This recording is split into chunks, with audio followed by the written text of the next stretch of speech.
तो आपने नाम सुना हो फाइनल ईयर आदि सर, प्रखर सर का।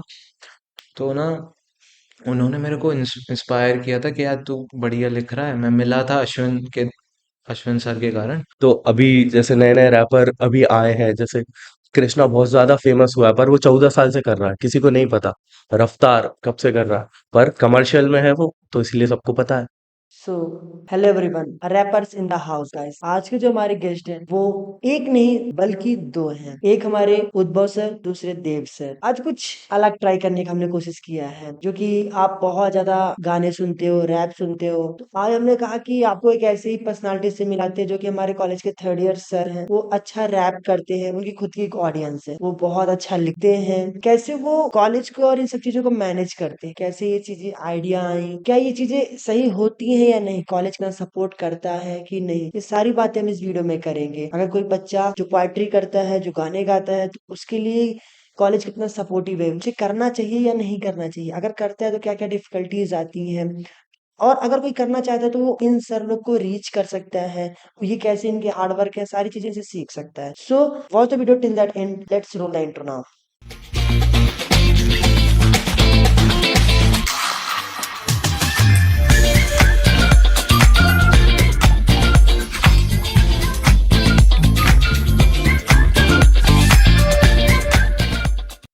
सो जैसे कि इंट्रो में पता चल गया कि आज के हमारे जो गेस्ट हैं दोनों सर हमारे। हेलो देव सर, हेलो उद्भव सर। हेलो।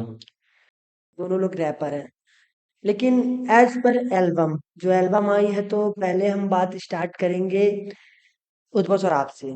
सो सर, पहले तो आपको बहुत बहुत थैंक यू कि आप हमारे लिए टाइम निकाल के आए सर। सो सर, मैं एक सवाल पूछूंगा, जो कि बहुत से बच्चे रैप और सॉन्ग्स सुनते हैं तो उनको डिफरेंस नहीं समझ में आता, क्योंकि वो सुनते हैं, बट अगर मैं आपसे पूछूं कि बेसिक सा डिफरेंट क्या होता है रैप पे और सॉन्ग पे। एक कंटिन्यूअस फ्लो जैसे कि रैप जो होता है थोड़ा जल्दी जल्दी होता है, और उसमें राइम स्कीम्स होती हैं अलग अलग। जैसे कि आपने कुछ रैपर रफ्तार के बारे में सुना होगा, या फिर बादशाह के बारे में सुना। गाने भी हैं, और बीच में रैप है थोड़ा सा। जैसे कि कोई कोरस है, उसके बाद फिर वो राइम स्कीम कर रहे हैं अलग अलग तरीके की, तो उसको रैप बोलते हैं वैसे तो। बेसिकली सो सर, आप कब से लिख रहे हो सर, आप अपने से लिख रहे हो या कि अभी आप दूसरे गाने को उठा के वो कर सिंग कर रहे हो। सिंग तो नहीं कर रहे हैं वैसे। मेरा ऐसा था कि एट्थ क्लास से थोड़ा इंटरेस्ट हुआ था कि रैप वगैरह लिखेंगे, कुछ करेंगे ऐसा। तो दोस्त वगैरह मिले मेरे को कि भाई अपन ऐसा ऐसा करते हैं। तो मुझे लगा ठीक है भाई करते हैं। जब छोटे थे तो थोड़ी इंस्पिरेशन थी, तो मैंने कहा ठीक है भाई करते हैं। बड़े भैया लोग थे मेरे, तो मैंने कहा हाँ। फिर उन्होंने कहा कि एलन वॉकर का सॉन्ग है फेडेड, उसको कवर करने का बोला था। तो मैंने कहा ठीक है। मैंने स्टार्ट किया एफएल स्टूडियो सीखना वगैरह। फिर उसके बाद कुछ हुआ कि फिर सब कुछ छोड़ दिया मैंने बीच में। कुछ फेजेस थे। फिर उसके बाद ना देव मिला मेरे को। तो देव से मेरी पहले से ही दोस्ती थी। फिर उसके बाद उसने कहा कि चलो भाई चालू करते हैं अपन, कि ऐसा ऐसा करना है। तो फिर एक दिन फोन आया, भाई अपन माइक ले लेते हैं, चालू करते हैं ऐसा ऐसा। तो मैंने कहा ठीक है भाई करते हैं। फिर हम लोगों ने चालू किया। तो बस फिर उस दिन से स्टार्ट हो, यानी कि ट्वेल्थ के टाइम से मैं लिख रहा हूँ प्रॉपर तरीके से बोले। बट एट्थ से मैं थोड़ा बहुत ऐसे ऐसे लिख रहा था। पोइट वैसे तो बेसिकली मैं पोइट्री कर रहा था। बट देव से मेरी बहुत ज्यादा इंस्पिरेशन है, कि वो लिखना चालू किया था ना, तो उसके कारण फिर मैं लिखने लगा था। तो पोइट्री से कब शिफ्ट हो गए रैप वगैरह पे, तो इस तरीके से कंटिन्यूस अभी चल रहा है।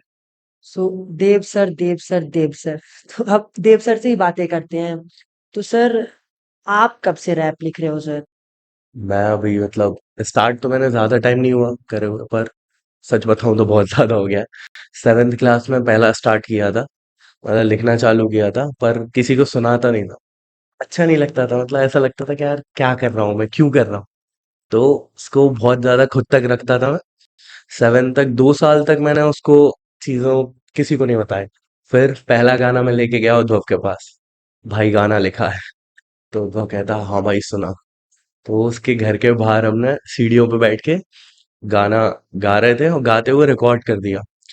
रिकॉर्ड करके एक सबसे पहले हमें उसी टाइम पे एल्बम निकालनी थी, लेट द डीमन आउट करके। तो वो बहुत ज्यादा क्रूशियल एल्बम थी कि यार निकालना है। एल्बम क्या होती है वो भी नहीं पता था, क्योंकि एल्बम बहुत बड़ी होती है, उसमें कम से कम 30 मिनट की होनी चाहिए। उसका फॉर्मेट फॉर्मेट कुछ नहीं पता था, ब्लैंक थे हम।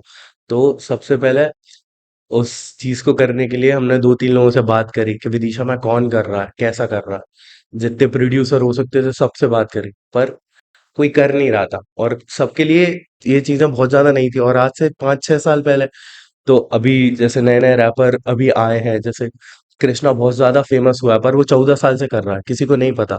रफ्तार कब से कर रहा है, पर कमर्शियल में है वो, तो इसलिए सबको पता है। बस ऐसा ही। तो हमें कुछ ब्लैंक थे हम। फिर आता है एक बात कि यूट्यूब का जो नेम है आपका ब्रेन माफिया, ये माफिया मुंडीर से तो कुछ ज्यादा इंस्पायर्ड नहीं है, ऐसा नाम क्यों रखा सर आपने ब्रेन माफिया? ब्रेन माफिया का कॉन्सेप्ट ये था कि स्टार्ट ना, उद्भव सिर्फ आया एक दिन और कहता है भाई एक चैनल खोलते हैं। मीम पेज का आइडिया था। कहता ब्रेन माफिया नाम से। कहता क्यों, नहीं पता, उसका कॉन्सेप्ट नहीं पता। पर उसका कॉन्सेप्ट ये था कि हम माफिया की म्यूजिक, मतलब माफिया की जो आइडियोलॉजी होती है, मतलब माफिया मुंडीर तो हमें मतलब ज्यादा नहीं पता था माफिया मुंडीर के बारे में। पर इतना पता था माफिया की जो आइडियोलॉजी होती है बहुत ज्यादा डिसिप्लिन्ड होती है, एकदम बहुत क्लासिक तरीके से काम करते हैं वो। और ब्रेन, मतलब ब्रेन तो कोई पता है कि वो, तो उससे ओरिजिनेट हुआ ब्रेन माफिया, जो कि उद्भव का दिमाग का आइडिया था। सर, जो ये आप लोग वीडियो शूट करते हो, तो ये आप लोग की कोई टीम या प्रोडक्शन हाउस टाइप में है, या आप सारा काम अभी रेंट पे कर रहे हो, कि ये चीजें रेंट पे ले रहे हो और सारी चीजें कर रहे हो? नहीं, पूरा हमारा अब बन चुका है, पहले नहीं था। कम से कम 4 एक साल पहले नहीं था, पर धीरे धीरे करके सब कुछ है हमारे पास। 3D VFX आर्टिस्ट से लेके, सिनेमेटोग्राफर से लेके, एडिटर से लेके, प्रोड्यूसर से लेके, फंड देने वालों से लेके, इन्वेस्टर से लेके, सब कुछ है अभी तो। सब है। सर, ये जो म्यूजिक्स आती हैं आपके वीडियोस में, मैंने देखा कि स्पेशली मैंने आपका एक सॉन्ग सुना था, पाब्लो एस्कोबार। बहुत अच्छा लगा था, एक्चुअली उसकी बीट्स मुझे बहुत अच्छी लगी थी, राइम्स भी बहुत अच्छी थी। उसके जो बीट्स सर आप लोग गाने पे यूज करते हो, सर वो कौन क्रिएट करता है? वो यार, जैसे कोई भी प्रोड्यूसर है ना, तो उसने क्रिएट करी और हम लोग उसको ले लेते हैं एज अ लीज, या फिर हम उसको खरीद लेते हैं बीट को। मिल जाती है यूट्यूब पे, मिल जाती है फ्री फॉर प्रॉफिट। अगर कोई बनाना चाहे तो रैप बहुत इजीली बना सकता है। जैसे फ्री फॉर प्रॉफिट बीट उठाई आपने, वैसे वो गाना मेरा नहीं है, देव का है, पैब्लो एस्कोबार। ओके, हाँ, वो तो आवाज़ सर हमने सुना है इतना आपको। कोई ऐसा सॉन्ग जो आप लोगों ने अभी देखिए सर, मैंने आपका द पाब्लो एस्कोबार सुना था, बहुत अच्छा लिखा था आपने, उसमें जो म्यूज़िक थी सर वो भी बहुत ही अच्छी थी। तो सर ऐसा कोई सॉन्ग जो आप लोगों ने रिलीज़ कर दिया और लगता हो कि इसमें कुछ कमी रह गई हो? मेरे हिसाब से, मेरी साइड से, स्पार्कलिंग टीयर्स करके एक वो है गाना, जो बहुत बहुत बहुत ज्यादा अच्छा जा सकता था, पर उसमें बहुत सारी कमी, बहुत सारे फॉल्ट हमारे रहे। ये हमने मिक्सिंग नहीं अच्छे से कर पाया, ना मिक्सिंग इंजीनियर एंड टाइम पे डिच दे गया। बहुत सारी चीजें रही, पर वो जाना पोटेंशियल था उसमें। सर, जैसे कि आप यूट्यूब पे काम कर रहे हो, फिलहाल आपकी 7 से 8 वीडियोज़ आ चुकी हैं। सर, आप कोई शो वगैरह भी देखना चाह रहे हो, जैसे हसल हो गया और भी इंडिया के मंच हो गए, स्टेजेस हो गए, जहाँ आप अपने आप को रिप्रेज़ेंट करना चाह रहे हो, या कि आप केवल इंडिपेंडेंट यूट्यूब पे ही काम करना चाह रहे हो? ऐसा अगर चांस मिलेगा, अपॉर्चुनिटी मिलती है तो यार जरूर जाएंगे। वैसे अभी ऑडिशन दिए हैं, जो ऑनलाइन ऑडिशन हुआ था एमटीवी हसल का, वो दिया है, हम सब लोगों ने दिया है। अगर कोई सिलेक्ट होता है तो अच्छी बात है। बाकी जो चल रहा है इंडिपेंडेंटली वो तो चल ही रहा है। और भी कर सकते हैं अभी। अभी तो मैं बोलूंगा कि जीरो लेवल पे हैं अभी हम अभी अपने आप को इतना वो नहीं मानते हैं।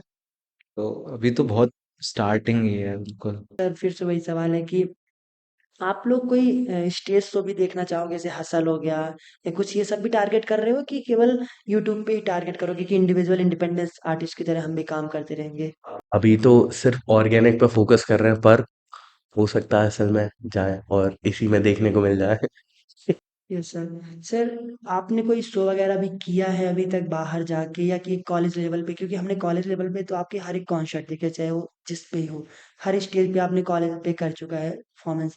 बाहर भी आप कहीं कर रहे हो सर, कि अभी वही फिर यूट्यूब पे ही काम चल रहा है? यूट्यूब पे तो काम चल ही रहा है, और बाहर जाके भी किया है, इंदौर में किया है मैंने। जैसे इंदौर में भी किया है, और एक दो जगह और हैं साइफर टाइप के होते हैं, तो उसमें भी हम लोगों ने ट्राई किया है कुछ। जैसे अभी मैं राजस्थान भी गया था, तो उधर प्लान था उदयपुर में जाने का, पर साइफर लगता है उदयपुर में, तो पर मैं उधर जा नहीं पाया कुछ कारण से। बाकी चल रहा है थोड़ा। सर जैसे कि सर ने बताया कि आप लोग जो शोज करते हो सर इंदौर पे शो किए हैं, तो आप लोग साथ में शो करते हो कि इंडिविजुअल आप लोग डिफरेंट डिफरेंट जगह जाके करना चाहा है और करते हैं? इंडिविजुअल भी करते हैं और जहाँ मौका मिलता है साथ में भी करते हैं, साथ में वो ज़्यादा अच्छा है। सर जैसे 8th में आपने बताया कि 8th क्लास से आपकी जर्नी स्टार्ट हो गई, आप रैप करना स्टार्ट कर दिए। सर 8th क्लास में तो मैं ऐसा बेसिकली कह नहीं सकता, बट आप किसको सुनते थे? मतलब आप किससे इन्फ्लुएंस हुए ज़्यादा कि इस बंदे को सुनते हैं? कभी भी आपने ज़्यादा किसको सुना है? मेरे को जैसे इन्फ्लुएंस किया है, गाने सुनने में ऐसा कोई इन्फ्लुएंस तो नहीं किया, बट एक इंस्पिरेशन होती है कि आप लिखते हो। मतलब गाने तो मैं सभी टाइप के सुनता हूँ, तो अगर जैसे इंस्पिरेशन बोले तो मेरे को ना देव से बहुत ज्यादा है, जो मेरा है। सर जैसे कि सर ने आपके बारे में बहुत बताया कि आपने सर को पुश किया कि करना चाहिए हमें। सो सर ने बीच में छोड़ दिया 9-10 में। तो सर आपने क्यों सर को इतना ज़्यादा मोटिवेट किया कि नहीं करना चाहिए? मोटिवेट सही बताऊं तो उसमें उद्भव में जितना रॉ टैलेंट मैंने आज तक किसी में नहीं देखा। वो जिस चीज को जिस तरीके से लेता है ना और जिस तरीके से करता है, वो मैंने आज तक कोई इंसान नहीं देखा। वो हिप हॉप और पॉप का फ्यूजन कर रहा है। वो कुछ नया बनाता है, हमेशा उसका जो भी आता है वो कुछ नया आता है। और हमेशा वो ऐसा कुछ ट्राई करता है कि कुछ नया करे, एटलीस्ट कुछ नया साउंड दे, नया म्यूजिक दे लोगों के लिए।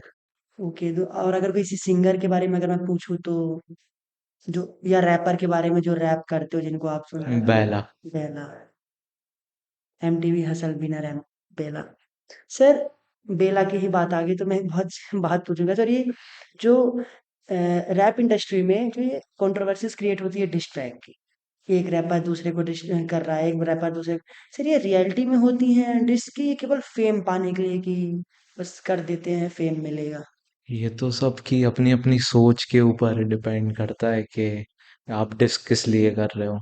जैसे कि अभी देखा जाए तो जैसे एमी वे बंटाए था और कृष्णा की डिस बैटल चल रही थी, तो अब सबके अपने अपने पर्सनल पॉइंट ऑफ व्यू है कि आप डिस्क किस लिए कर रहे हो। किसी को फेम चाहिए, किसी को कुछ और चाहिए, किसी को नीचा दिखाने के लिए लोग करते हैं कि ये हमसे कितना वो है। तो हेट है, यानी अगर बीफ में पढ़ना है तो आप पढ़ो, नहीं तो कोई इशू है नहीं है ऐसा।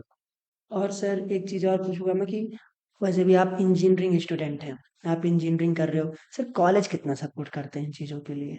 कॉलेज तो यार बेइज्जती हो जाएगी कॉलेज की। खैर कॉलेज यार सपोर्ट ऐसा ही है कि भाई पब्लिक मिल रही है अभी, कॉलेज से तो ले रहे हैं। तो अब कॉलेज का ऐसा मेजर सपोर्ट नहीं था, बट अगर मैं बोलूँ सपोर्टिव मेंबर में, तो आपने नाम सुना हो फाइनल ईयर आदि सर, प्रखर सर का। तो यार उन्होंने, जब मैंने पहला यानी एक्सप्रेसिव मैंने लिख लिया था 2022 में, उससे पहले ही मैंने बहुत गाने लिखे रखे हैं, मैंने रिलीज नहीं किए हैं, और अधूरे भी हैं कुछ। बट प्रखर सर का बोलूं, जैसे मैं प्रखर सर आदि सर का, तो ना उन्होंने मेरे को इंस्पायर किया था कि यार तू बढ़िया लिख रहा है। मैं मिला था अश्विन सर के कारण। तो उन्होंने मेरे को ये बोला था कि यार अधूरा लिखा था मैंने एक्सप्रेसिव भी, फिर उन्होंने कहा यार इसको पूरा कर, अपन कुछ इवेंट वगैरह कराते हैं। फिर मेरे को तब से ही इंस्पिरेशन मिली कि हाँ यार ये सपोर्टिव मेंबर हैं कॉलेज के अंदर। यानी दो ही लोगों को मानता हूँ, और कोई तो ज्यादा मुझे कोई मिला नहीं है ऐसा। बाकी टीचर्स की बोलूँ तो कोई नहीं है, और बाकी पब्लिक मिल रही है तो ले लो यार। अभी आपका जो द लॉस्ट सॉन्ग आया है, हाँ द उसपे लॉस्ट। हमने देखा कि आपने अच्छा खासा पैसा लगाया है। तो सर आपकी जो गेन है वो कहाँ से आ रहा है? पैसे कहाँ से आ रही है? आप अपने खुद की इन्वेस्ट कर रहे हो अभी? रेवेन्यू तो जनरेट हो रहा है, बट यार अभी बता नहीं सकते हैं कितना हो रहा है, कैसा हो रहा है। बाकी हो रहा है, इतना ही कह सकते हैं रेवेन्यू के बारे में। मतलब जो वीडियो आई उन पे जो पैसा लग रहा है वो वीडियोस के ही पैसे लग रहे हैं कि आपकी खुद की भी लगते हैं? के भी लगते हैं, बट रेवेन्यू जनरेट हो रहा है यार अभी। ओके।